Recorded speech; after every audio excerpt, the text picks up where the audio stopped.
तो hi friends, welcome है आप सभी का। नमस्कार है। और आज के इस वीडियो में हम लोग बात करने वाले हैं political science MDC paper introduction to political science के बारे में। ठीक है, तो सेमेस्टर 3 एमडीसी पॉलिटिकल साइंस, ठीक है, राजनीति विज्ञान का है। और इसमें सभी क्वेश्चन आंसर्स करेंगे, इंपॉर्टेंट क्वेश्चन और उसके आंसर।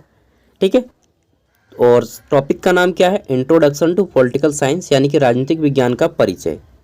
चलिए देखते हैं क्वेश्चन और डायरेक्टली फिर उसका आंसर, और इसका पीडीएफ भी मैं आपको वीडियो का डिस्क्रिप्शन में दे दूंगा।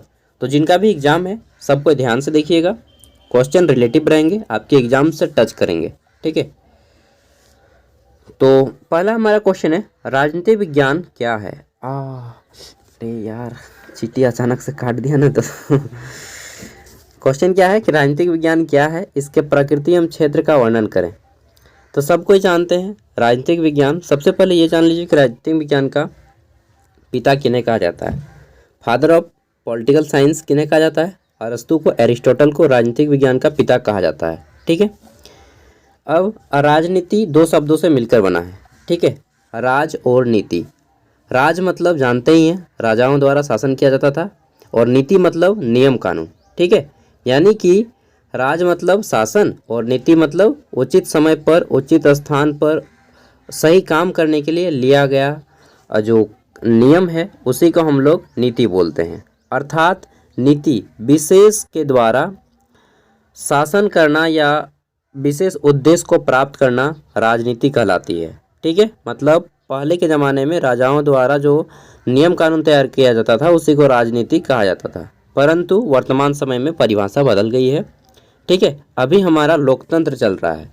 ठीक है, तो राज्य, अब राजा के जगह अब राज्य कर दीजिएगा कि राज्य की शासन व्यवस्था को समुचित रूप से चलाने के लिए बनाए गए नीति नियम कानूनों को नीति कहा जाता है। ठीक है, अपना एकदम आराम से अपने भाषा में लिखिएगा, और एग्जाम के पेपर में लिखा भी जाता है सबसे ऊपर में कि परीक्षार्थी यथासंभव अपने ही शब्दों में उत्तर दें। ठीक है, लिखा जाता है ना। नेक्स्ट, दूसरे शब्दों में हम कह सकते हैं कि जनता के सामाजिक आर्थिक स्तर को ऊंचा करना राजनीति का काम है। ये दिखावे के लिए मंत्री लोग बोलता है क्या, हम रोड बना देंगे, हम इतना रोजगार देंगे, हम फलना देंगे, ढिमका देंगे, और जीतने के बाद कुछ नहीं देता है, ठेंगा देता है। ठीक है, तो राजनीति वास्तव में एक बहुत घटिया वर्ड बन गया है आजकल। नाम सुनते ही आदमी डर जाता है, अरे बाप, राजनीति करो यहाँ, बोलते नहीं। अब ये राजनीतिक खेलने लगा हम लोग के साथ, तब वहाँ पे आदमी डर जाता है कि नहीं भाई, राजनीति आदमी से दूर रहेंगे।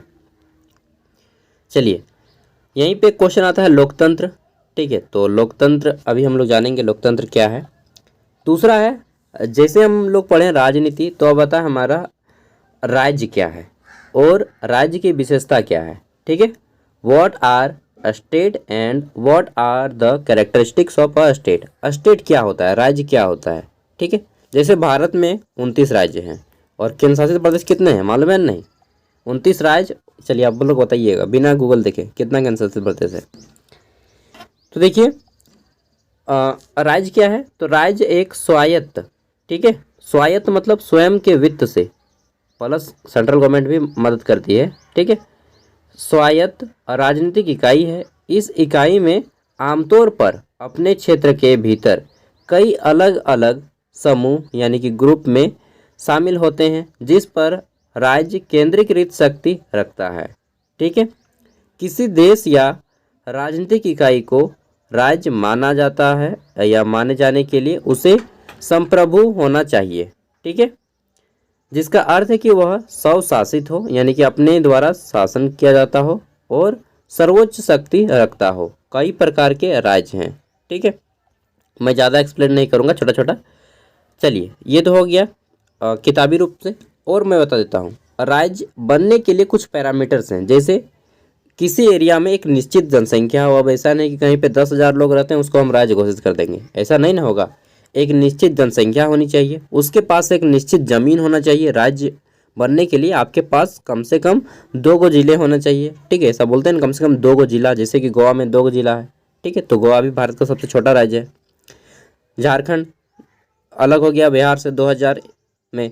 ठीक है, तो ये भी एक राज्य हो गया।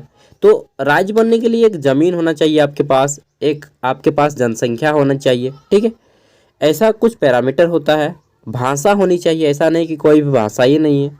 ठीक है, तो इसके अलावा बहुत सारी चीज़ें होती हैं एक राज्य को बनने के लिए। ठीक है, और राज्य दो प्रकार का होता है, एक वो होता है जो बिना सेंट्रल गवर्नमेंट मतलब डायरेक्टली उस पर शासन करती है, जिसको हम लोग केंद्र शासित राज्य करते हैं। ठीक है, या संघ शासित प्रदेश। केंद्र शासित प्रदेश वो भी एक राज्य है, लेकिन वो सेंट्रल गवर्नमेंट के कंट्रोल में है, लेकिन राज्य जो है अपने आप अपना कंट्रोल रखता है। ठीक है, सेंट्रल गवर्नमेंट के कंट्रोल से नहीं चलता है। तो यहाँ पे आप अपवाद में करके केंद्र शासित प्रदेश का भी उदाहरण दे दीजिएगा। यार मुझे कालमेघ खाना है अभी। कालमेघ समझते हैं, काला काला रहता है, मतलब तीता तीता रहता है। ठीक है, सुबह सुबह कालमेघ खाइएगा ना पानी के साथ, तो बीमारी आपको दूर भाग जाएगा। ठीक है, नीम से भी ज़्यादा कड़वा रहता है, इतना तीता ना कि बाप बोल दीजिएगा। चलिए, कौन कौन खाते हैं, नहीं खाइएगा तो खा लीजिए, बहुत अच्छा है, हेल्दी है। ठीक है, नेक्स्ट है आपका लोकतंत्र क्या है, अर्थ क्या है, चाहे परिभाषा क्या है, कोई भी पूछ सकता है। लोकतंत्र के प्रकार बताइए। ठीक है, इंग्लिश में है कि what is the meaning of democracy, tell the types of democracy. देखिए, लोकतंत्र, जब भी आप पॉलिटिकल साइंस में किसी भी चीज़ को पढ़ें तो उसका संधि विच्छेद करने का प्रयास करें। देखिए, लोकतंत्र दो शब्दों से बना है, लोक और तंत्र, यानी कि लोगों के द्वारा जो बनाया गया तंत्र है उसी को ही हम लोग लोकतंत्र बोलते हैं। ठीक है, लोगों का द्वारा, लोगों के लिए, ठीक है, लोकतंत्र है। और इन्होंने एक बहुत फेमस, आपने कहावत सुनी होगी, कहावत नहीं परिभाषा है, जो कि अमेरिका के राष्ट्रपति क्या नाम था उनका, मैं भूल रहा हूँ यार, जॉर्ज क्या नाम था, मैं भूल रहा हूँ। ठीक है, तो उनके द्वारा दिया गया था। देखिए, लोकतंत्र एक ऐसा शासन तंत्र है जो नागरिकों, नागरिक मतलब आम आदमी, जो उस देश में रहता हो, जो उस देश में जन्म लिया हो, उसको नागरिक बोलते हैं। ठीक है, सिटीजन इंग्लिश में बोलते हैं। कि लोकतंत्र एक ऐसा शासन है जिसमें उस देश की जनता की भागीदारी, समानता, स्वतंत्रता पर आधारित होता है। ठीक है, यह प्रणाली न केवल सत्ता के केंद्रीकरण को रोकती है, बल्कि नागरिकों को निर्णय लेने की प्रक्रिया, ठीक है, आप अपना निर्णय ले सकते हैं, यह प्रक्रिया में सक्रिय रूप में शामिल करती है। लोकतंत्र का मूल उद्देश्य एक ऐसा समाज का निर्माण करना है जहां हर व्यक्ति की आवाज़ सुनी जाए। इसलिए देखते हैं कि हर व्यक्ति बोल सकता है कि नहीं, वो गवर्नमेंट गलती किया, बोल देता है ना। और ऐसा नहीं होता तो क्या बोल देते हैं कि ये गलती किया है, ये नेता हम लोगों को वादों को झूठा कर दिया है। ऐसा नहीं होता तो फिर वो आपको फांसी दे देता है। ठीक है, तो हमें यह अधिकार मिलता है लोकतंत्र में। और यह अधिकार कौन देता है लोकतंत्र का, इसका अधिकार का रख रखाव कर दिए संविधान। ठीक है, तो लोकतंत्र सीधे सीधे संविधान से जुड़ा हुआ शब्द है। देखिए, अमेरिका के एक राष्ट्रपति थे, मुझे याद नहीं, नाम याद नहीं आ रहा है, बहुत फेमस, उन्होंने दिया है एक लोकतंत्र की परिभाषा कि लोकतंत्र जनता का, लोकतंत्र क्या है, जनता का, जनता के लिए, ठीक है, तीन चीज़ें, जनता का, जनता के लिए, जनता के द्वारा किया गया शासन है। ठीक है, लोकतंत्र क्या है, जनता का, जनता के लिए, जनता के द्वारा किया गया शासन है लोकतंत्र। अमेरिकी राष्ट्रपति थे, क्या नाम है जो याद नहीं आ रहा है। ठीक है, उन्होंने यह दिया था परिभाषा लोकतंत्र का, जो बहुत प्रसिद्ध है और सभी को याद भी रहता है, जो लोग पॉलिटिकल साइंस पढ़ते हैं ऑनर्स के साथ अक्सर। नेक्स्ट है हमारा प्रत्यक्ष लोकतंत्र और अप्रत्यक्ष लोकतंत्र में अंतर बताइए। ठीक है, देखिए, डायरेक्ट डेमोक्रेसी क्या होता है और इनडायरेक्ट डेमोक्रेसी क्या होता है। भारत में क्या है, डायरेक्ट डेमोक्रेसी या इनडायरेक्ट। देखिए, भारत में जब आप वोट देने जाते हैं तो आपका वोट कोई क्या देखता है कि आप किसको वोट दिए, ऐसा होता तो फिर आपको वहीं पे मार लड़ाई पीट हो जाता है यार, नहीं पूरा, हाँ पैसा हमारे से ले 500 रोकर दे दे वोट, ऐसा होता है ना कि 500 रुपया 1000 रुपया लेता है आदमी और किसी दूसरे को वोट दे देता है, अक्सर होता है। ठीक है, और अक्सर ये भी होता है कि पैसा लेके उसी को वोट देता है। तो राजनीति में हमारे यहाँ पे आप किसको वोट दे रहे हैं कोई नहीं देख रहा है, तो यह क्या है, अप्रत्यक्ष है। ठीक है, अप्रत्यक्ष है, जिसमें आपको कोई नहीं देख रहा है कि आप किसे चुन रहे हैं, इसी को बोलते हैं अप्रत्यक्ष लोकतंत्र। मैं अपने भाषा में समझा रहा हूँ, उसके बाद किताबी भाषा में आएंगे। और प्रत्यक्ष लोकतंत्र क्या है, प्रत्यक्ष जहाँ पे आप किसको वोट दे रहे हैं वो आप देख पाइएगा, जैसे ब्रिटेन में। ठीक है, ब्रिटेन में आप किसको वोट दे रहे हैं, ब्रिटेन मालूम है ना, इंग्लैंड, जहाँ पे अंग्रेज लोग आया था, उस देश में प्रत्यक्ष डेमोक्रेसी है, डायरेक्ट डेमोक्रेसी। वहाँ पे आप किसको वोट दे रहे हैं वो आप देख पाइएगा, ठीक है। एकदम बोलता है आप किसकी ओर हैं तो डायरेक्टली वो उसको हाथ हैंड रेस कर देगा कि हम इसके ओर हैं, ठीक है। लेकिन यहाँ पे हमारे भारत में अप्रत्यक्ष लोकतंत्र है। आपकी जो आप किसे वोट दे रहे हैं उसे गुप्त रखा जाता है, ठीक है। प्रत्यक्ष लोकतंत्र में खतरा है यार, मार देगा ना, क्या करेगा ठीक है। हमरा काहे ने वोट दे हैं, ओकरा काहे वोट देनी। तो ये जो है ना प्रत्यक्ष लोकतंत्र का बहुत बड़ा खतरा है, इसलिए भारत में अप्रत्यक्ष लोकतंत्र है, ठीक है। चलिए अब इसको हम लोग समझते हैं किताबी भाषा में। तो प्रत्यक्ष लोकतंत्र और अप्रत्यक्ष लोकतंत्र, लोकतंत्र के दो प्रमुख हैं प्रकार हैं, ठीक है। इन दोनों में अंतर यह है कि कानून बनाने और नीतियां बनाने का अधिकार किसे होता है, प्रत्यक्ष लोकतंत्र। एक मिनट, ये थोड़ा सा ना मैं गलत मिस टाइपिंग कर दिया हूँ क्या यार। इन दोनों में अंतर है कि कानून बनाने और नीतियां बनाने का अधिकार होता है, ठीक है। और ये प्रत्यक्ष लोकतंत्र सॉरी दोस्तों, मैंने जो है ना टाइपिंग यहाँ पे मिस्टेक कर दिया है, 2 बार एक ही चीज़ को टाइप कर दिया गया है, ठीक है, सॉरी। देखिए इसमें क्या है कि प्रत्यक्ष लोकतंत्र, इसको मत पढ़िएगा, ऊपर वाला मत पढ़िएगा, यहाँ पे टाइपिंग मिस्टेक है, ठीक है। यहाँ से पढ़िए प्रत्यक्ष लोकतंत्र। देखिए प्रत्यक्ष लोकतंत्र क्या है, इसमें लोग सीधे सरकार के फैसलों में हिस्सा लेते हैं, ठीक है। इसमें लोग कानून बनाते हैं, नीतियाँ बनाते हैं, ठीक है। चुनने के अलावा कानून भी लोग ही बनाते हैं, नीतियाँ भी लोग ही, उनके सम्मान किया जाता है, उनके आदर को रिस्पेक्ट किया जाता है, ठीक है। इसमें लोग जनमत संग्रह, पहल, स्मरण और जनमत जैसे तरीकों से अपनी बात रखते हैं, ठीक है। प्राचीन एथेंस में प्रत्यक्ष लोकतंत्र था, ठीक है, और वर्तमान समय में ब्रिटेन में प्रत्यक्ष लोकतंत्र है। भारत में क्या कानून बनाने का अधिकार है आपको भारत में कानून बनाने का अधिकार केवल विधानसभा को है, ठीक है, लोकसभा को है, राज्यसभा को है, इन सब को कानून बनाने का अधिकार है। आम आदमी भारत में कानून नहीं बना सकता है, भारत का आदमी अपने भकलोल है ना तो इसको कानून बनाने का अधिकार दे दिया गया तो वो क्या कानून बनाएगा। इसलिए प्रत्यक्ष लोकतंत्र अक्सर ऐसे देशों में पाया जाता है जहाँ के लोग शिक्षित हो, सुव्यवस्थित हो, ठीक है, टैलेंटेड हो, ठीक।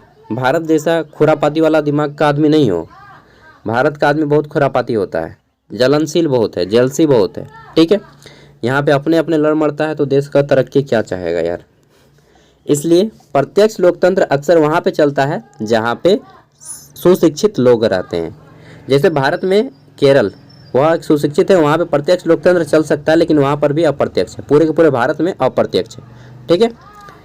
अगला है, इनमें अप्रत्यक्ष लोकतंत्र क्या है, तो इनडायरेक्ट डेमोक्रेसी में इसमें लोग अपने प्रतिनिधियों को चुनते हैं, ठीक है। चुने गए प्रतिनिधि सरकार के फैसले लेते हैं और इसमें लोग मतदान करके अपने प्रतिनिधियों को चुनते हैं, जैसे कि भारत में, ठीक है, वोट दे के चुनते हैं। और संयुक्त राज्य अमेरिका क्या हो गया, प्रत्यक्ष लोकतंत्र, सॉरी अप्रत्यक्ष में, जैसे भारत में चलता है, ठीक है। अमेरिका में अप्रत्यक्ष लोकतंत्र है, जर्मनी है, ब्राज़ील है, घाना है, ताइवान है, ये सभी में अप्रत्यक्ष डेमोक्रेसी है, इनडायरेक्ट डेमोक्रेसी है, ठीक है। भारत में जैसा शासन व्यवस्था है कि जो हम चुने, जिसको चुने नेता लोग, वही लोग कानून बनाएगा, ठीक है, वही लोग विचार विमर्श करेगा, यही लोग सब कुछ करेगा, वही हो गया अप्रत्यक्ष लोकतंत्र, इनडायरेक्ट डेमोक्रेसी, ठीक है। आगे देखते हैं नेक्स्ट। तो अगला हमारा है, लोकतंत्र के सफल संचालन के लिए क्या क्या शर्तें हैं, ठीक है। What are the conditions for the successful functioning of democracy, ठीक है। देखिए कोई भी किसी भी देश में लोकतंत्र कैसे सक्सेसफुल तरीके से काम कर पाएगा, इसके लिए कुछ शर्त रखी गई हैं। हम लोग बोलते हैं ना कि आप तो वहाँ पे चले जाइएगा, बस शर्त है। क्या शर्त है, फिर हम लोग टर्म्स बताते हैं कि यार ये होना पड़ेगा तभी आप वहाँ तक पहुँच पाएंगे। उसी तरह से लोकतंत्र में सफल होने के लिए कुछ शर्तें हैं। चलिए जानते हैं लोकतंत्र में सफल होने के लिए क्या क्या शर्तें हैं। तो लोकतंत्र के सफल संचालन के लिए कई शर्त जरूरी है। इनमें से कुछ शर्तें ये हैं। पहला, लोकतंत्र में आस्था हो। अब जिसको भरोसा ही नहीं है कि राजनीति मेरे साथ कुछ कर ही नहीं पाएगा, उसको मालूम ही नहीं कि वाह नेता फेता सब झूठ होता है, ये सब कुछ नहीं, नेता केवल लेता है, देता कुछ भी नहीं है, ठीक है। मिर्ज़ापुर देखें, ठीक है, तो वहाँ पे बोलता है कि नेता केवल लेता है, नेता कुछ नहीं देता, यह है केवल लेता। ठीक है, तो जिसको लोकतंत्र में विश्वास ही नहीं है उसके लिए लोकतंत्र फिर निरर्थक हो जाता है। दूसरा शर्त है कि देश में शांति और सुव्यवस्था हो। ठीक है, तभी लोकतंत्र काम कर पाएगा। तीसरी शर्त है कि देश की अर्थव्यवस्था मजबूत हो। ठीक है, क्या भारत की अर्थव्यवस्था मजबूत है ना? अरे भाई, कोई यहाँ पे 5,000 कमाता है तो कोई 5 लाख कमाता है, कोई 5,000 नहीं कमा पाता है ना। सही बात है नहीं? नागरिकों को मौलिक अधिकार हो। हाँ, भारत में नागरिकों को मौलिक अधिकार है। ठीक है, मौलिक अधिकारों की संख्या 6 है। नेक्स्ट है जाति, रंग, धर्म और लिंग के आधार पर भेदभाव न होता हो। ठीक है, तो ये भी है, भारत में जाति लिंग आधार पर भेदभाव नहीं होता है, केवल किताबी रूप में। वास्तविक जीवन में होता है। ठीक है, बूढ़ा बुजुर्ग लोग करता है, हम लोग नहीं करते हैं। हम लोग का जनरेशन का आदमी नहीं करता है। हम लोग का जनरेशन तो आप किसी से भी बोलिए मैरिज करने तो कर लेगा, बस उसको पसंद होना चाहिए ना। चलिए, तो हम लोग का पीढ़ी बहुत सुशिक्षित है और इस मामले में बूढ़ा बुजुर्ग लोग बहुत भिन्न भेदभाव करता था। मैंने खुद देखा है, मेरे आपके दादा दादी भी खुद करते होंगे। ठीक है, तो जाति धर्म लिंग भेदभाव बेटा बेटी ये सब बूढ़ा बुजुर्ग लोग जो पिछले पीढ़ी का था, ठीक है, पुराने ख्यालों वाले लोग, वो लोग करते थे, लेकिन वर्तमान समय में यह कम हो रहा है। नेक्स्ट है चुनाव स्वतंत्र होता है। भारत में चुनाव स्वतंत्र होता है, बिल्कुल। इसके लिए भारतीय निर्वाचन आयोग बनाया गया है। निष्पक्ष होता है चुनाव, हाँ बिल्कुल निष्पक्ष होता है। पुलिस फोर्स तैनात किए जाते हैं यार। ठीक है, अगला है प्रेस की आज़ादी होती है भारत में। चुनाव जब भी होता है या किसी भी जगह पे देखिएगा मीडिया आदमी पहुंच जाता है, मीडिया का आदमी। ठीक है, लेकिन प्रेस भी गद्दारी करने लगता है। बात तो यही है, आपको लिखना है कि प्रेस की स्वतंत्रता है, लेकिन फिर भी प्रेस पैसों में आजकल बिक जाता है। ठीक है, इस कारण सफल निष्कर्ष में जो लिखिएगा, इस कारण सफल लोकतंत्र भारत जैसे देशों में कारगर नहीं साबित हो रही है वर्तमान परिस्थिति में। ठीक है, नागरिक जागरूक हो। हाँ, भारत के नागरिक जागरूक हैं, लेकिन मतलब वही जो पैसा दे के जागता है वही जागता है, बाकी आदमी को पॉलिटिक्स में इंटरेस्ट भी नहीं है। आप लोग में से भी बहुत से लोगों को पॉलिटिक्स में कोई इंटरेस्ट नहीं होगा। ठीक है, देश वो क्या जो डायलॉग है ना कि अपना काम बनता भाड़ में जाए जनता। ठीक है, इसी तरह से आदमी भी वही सोचता है कि यार आप तुम लोग लड़ मड़ो ना, मेरा काम बनता है, बस देश का कुछ भी हो हमसे उससे मतलब नहीं। आप लोग में से ही वही लोग सोचते हैं, तो सोचते हैं नहीं, ईमानदारी से बोलिएगा।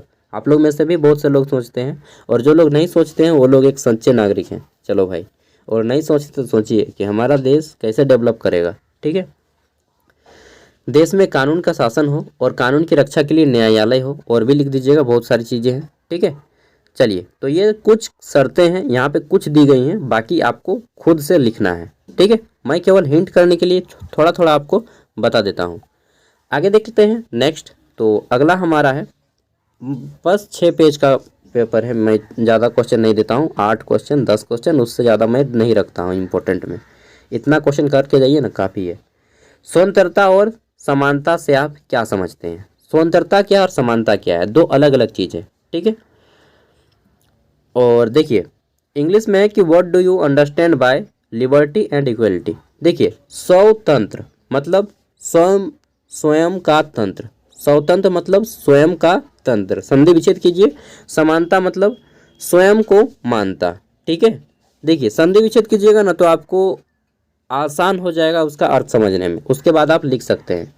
चलिए, तो स्वतंत्र किसे कहते हैं? स्वयं का तंत्र, यानी कि स्वतंत्र और समानता न्यायपूर्ण समाज के दो बुनियादी सिद्धांत हैं। ठीक है, जिस समाज में न्यायपूर्ण तरीका हो उसमें स्वतंत्रता और समानता दोनों दिया जाता है। स्वतंत्रता का मतलब है किसी व्यक्ति को बिना किसी बाधा के अपनी इच्छा यानी कि स्वयं की इच्छा से काम करने, बोलने, सोचने की आज़ादी है। ठीक है, वही आपको स्वतंत्रता है। जबकि समानता क्या है? समानता का मतलब है कि सभी लोगों को अपने व्यक्तियों के विकास के लिए बराबर मौके मिले। ठीक है, क्या मिले? बराबर मौके। समानता का मतलब है कि सभी लोगों को अपने व्यक्तित्व के विकास के लिए, अपने पर्सनल डेवलपमेंट के लिए बराबर का मौका मिले। जैसे ना कोई ऊंच हो, ना कोई नीच हो, ना कोई अन्य जाति का हो, ना कोई ऊंची जाति का हो। ठीक है, हम लोग ऐसा मानते हैं ना, तो मानते हैं तो ठीक है, नहीं मानते हैं तो फिर आप में कमी है भाई, सुधारिए अपने मानसिकता को सुधारिए। ठीक है, और सुधार लिए तो बहुत अच्छा है। अगला है स्वतंत्रता और समानता के बारे में कुछ बातें, जिसमें है स्वतंत्रता और समानता के बीच संतुलन बनाए रखना जरूरी है। देखिए, स्वतंत्रता का अर्थ व्यक्ति को ये आज़ादी दी गई है, इसका अर्थ ये भी नहीं कि आप इस आज़ादी का मतलब दुरुपयोग करें। ठीक है, इसका दुरुपयोग करें, स्वतंत्रता ज़्यादा मिल जाता है ना, ज़्यादा छूट मिल जाता है तो उसमें भी आदमी भागने का खतरा रहता है।